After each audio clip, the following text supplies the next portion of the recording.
Hello, it's Jim Hutchens for the Jerusalem Connection Spot Report for this week. Well, as we speak, 2 of the 4 presidential, vice presidential debates are been accomplished. There will be another one tonight and another one next week. And I would say to you this: I'm convinced that the election will produce a leader that will determine our future relationship with Israel. It's very important. Pray. Pray. Of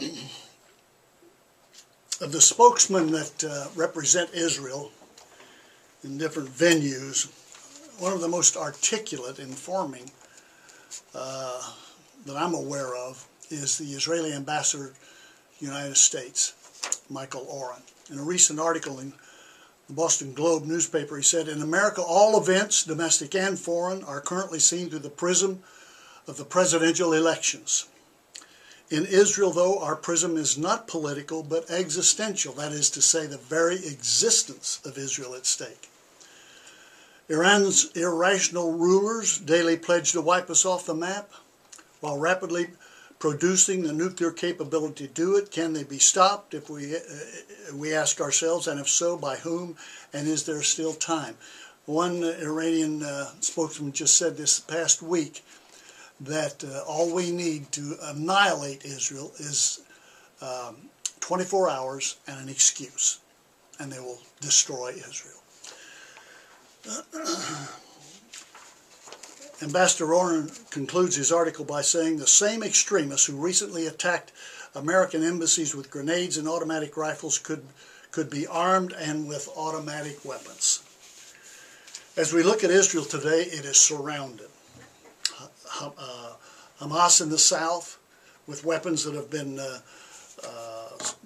secretly brought in from Libya. An erratic Egypt is there as well. The north, Hezbollah, with its threat to annihilate Israel, certainly would use the chemical weapons of Syria if they have an opportunity, and certainly Syria would try to get in this war with Israel as a distraction from their own internal civil war that's already killed some 30,000 people. And then, of course, there's Iran, with the ever-looming, enlarging threat of nuclear capability.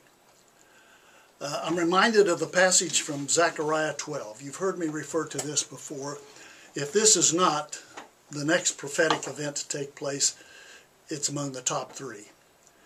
Where God says in Zechariah chapter 12, verse 3, he says, "I'm going to make Jerusalem a cup that sends all the surrounding peoples reeling, and I will make them like an immovable rock, and if anyone tries to move them, they will injure themselves."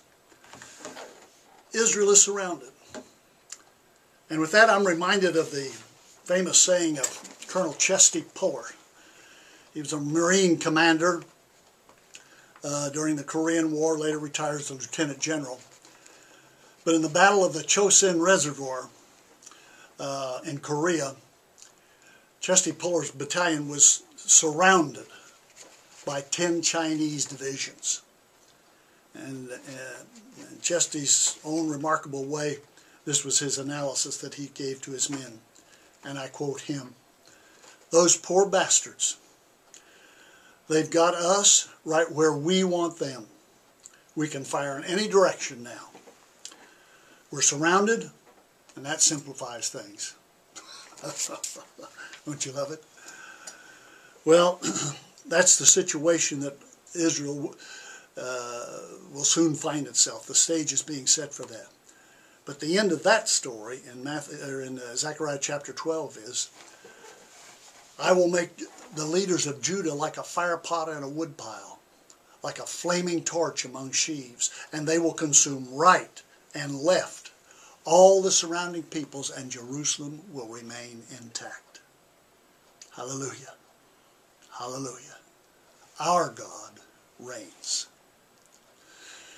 Till next week, Od Ki Yavo Shiloh, or until Messiah comes, Yivareka Yahweh. Yahweh bless you.